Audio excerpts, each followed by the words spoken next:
ஸ்ரீ புருஷோத்தம க்ஷேத்திர மகாத்மியம் 42ஆம் அத்தியாயம். சூரியன் மகர ராசிக்கு மாறும் விழா. ஜெய்மினி முனிவர் கூறினார், சூரியன் மகர ராசிக்குள் நுழையும் போது வடக்கு நோக்கி செல்ல விரும்பி, சிறந்த பிராமணர்களே, இது உத்தராயண வடக்கு போக்குவரத்து காலம். சூரியனின் உண்மையான சஞ்சாரத்திற்கு இன்னும் 20 காலங்கள் மீதமுள்ளது. அந்த நேரம் மிகவும் புண்ணியமானது மற்றும் பித்ருக்கள், தேவர்கள் மற்றும் பிராமணர்களால் விரும்பப்படுகிறது.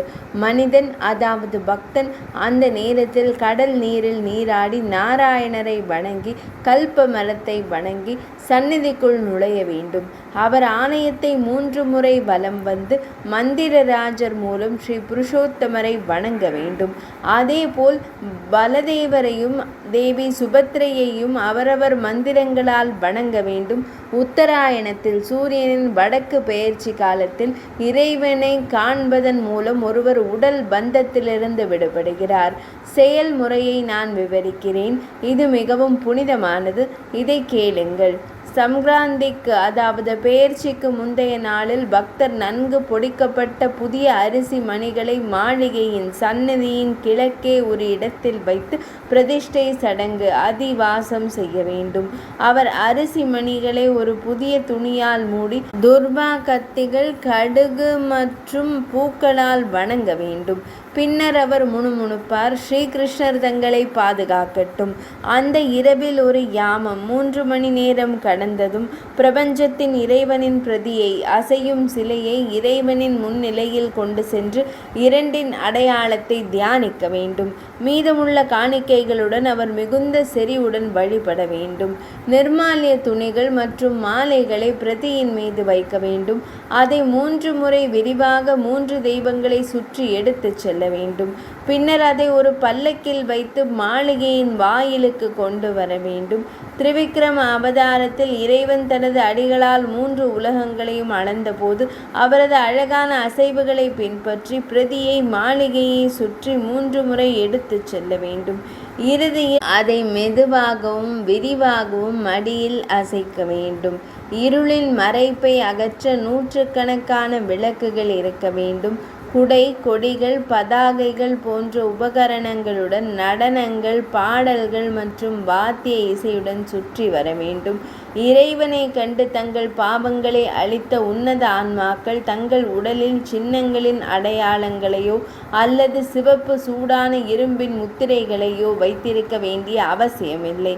அந்த விழாவின் போது முன்னேறி செல்லும் பகவான் திரிவிக்ரமரை பின்பற்றுபவர்கள் ஒவ்வொரு அடியிலும் குதிரை பலியின் பலனை பெறுகிறார்கள். முதல் சுற்றில் பார்ப்பதன் மூலம் பக்தர் 5 பாவங்களிலிருந்து விடுபடுகிறார். பிராமணர்களே, 2வது சுற்றில் பார்ப்பதன் மூலம் அவர் தீட்டுப்படுத்தும் செயல் அல்லது மாதவிடாய் காலத்தில் ஒரு பெண்ணுடன் தொடர்பு கொள்வதன் பாவங்களிலிருந்து விடுவிக்கப்படுகிறார். 3வது சுற்றில் பார்ப்பதன் மூலம் அவர் தகுதியற்றவர்களை மதிக்கும் பாவங்களிலிருந்து நிச்சயமாக விடுவிக்கப்படுகிறார். 4வது சுற்றில் அவரை சிறு பாவங்களிலிருந்து விடுவிக்கிறார். மீண்டும் காலையில் பக்தர் தேவர்களின் இறைவனை வாசனை திரவியங்கள் மற்றும் சந்தனம் பூச வேண்டும். அவரை முறையாக வஸ்திரங்கள், மாலை மற்றும் ஆபரணங்களால் அலங்கரித்த பிறகு அவர் தனது திறனுக்கு ஏற்ப அனைத்து பிரசாதங்கள் மற்றும் சேவைகளுடன் நடைமுறைப்படி இறைவனை வணங்க வேண்டும். தேவர்களின் இறைவனுக்கு நீராஜன சடங்கை முடித்த பிறகு அவர் ஏற்கனவே பிரதிஷ்டை செய்யப்பட்ட அரிசி மணிகளை தங்க பாத்திரங்களில் இறைவனிடம் கொண்டு செல்ல வேண்டும். அவற்றை தயிர், நெய் மற்றும் சர்க்கரை மிட்டாய் ஆகியவற்றுடன் கலக்க வேண்டும். தேங்காய் மற்றும் இஞ்சியின் சிறிய துண்டுகளையும் அதில் வைக்க வேண்டும். மாளிகையை 3 முறை சுற்றி வந்த பிறகு அவற்றை இறைவனிடம் கொண்டு செல்ல வேண்டும். இனிமையான வாசனை திரவியங்கள், மலர்கள் மற்றும் பச்சை அரிசி மணிகளையும் அவற்றின் மீது வைக்க வேண்டும். அவற்றை வரிசையாக இறைவனின் முன் வைக்க வேண்டும். பின்னர் அவர் இவ்வாறு பிரார்த்தனை செய்ய வேண்டும். பிரபஞ்சத்தின் பகவானே, தாங்கள் அனைத்து உயிரினங்களின் உயிர். தாங்கள் அவற்றின் மூதாதையர் ஆவீர். இந்த அரிசி மணிகள் தங்களுடன் ஒத்தவை. அவை தங்களால் மட்டுமே உற்பத்தி செய்யப்பட்டவை. பகவானே, உலகங்களை ஆசீர்வதிக்க சரியான உடலை ஏற்றுக்கொண்ட பகவானே, மகா ஆண்டவரே, தங்களை சாந்தப்படுத்த தயாராக உள்ள இந்த விஷயங்களை ஏற்றுக்கொள்ளுங்கள். தாங்கள் திருப்தி அடைந்தால் அனைத்து உலகங்களும் இதன் மூலம் சக்தி வாய்ந்ததாக மாறும். ஸ்வாஹா, ஸ்வதா மற்றும் வஷத் போன்ற புனித வார்த்தைகள் இதற்கு தகுதியானவை. சொர்க்கவாசிகளை வளர்ப்பது பிரபஞ்சம் அவர்களால் மட்டுமே வளர்க்கப்படுகிறது. பிரபஞ்சத்தின் பிரபுவே, அசையும் மற்றும் அசையாத உயிரினங்களை கொண்ட பிரபஞ்சத்தையும் தங்களால் வியாபித்துள்ளதையும் காத்தருளும்.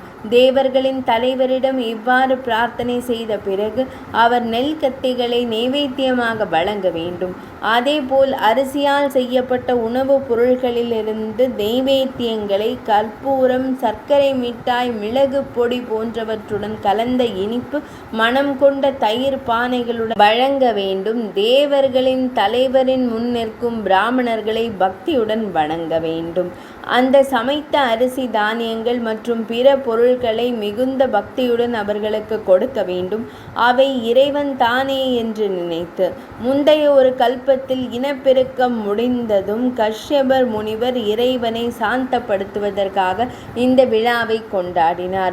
கஷ்யப முனிவரால் முதலில் கொண்டாடப்பட்ட இந்த விழாவை காண்பவர்கள் தங்கள் அனைத்து ஆசைகளும் எப்போதும் நிறைவேறியதில் மகிழ்ச்சி அடைவார்கள்.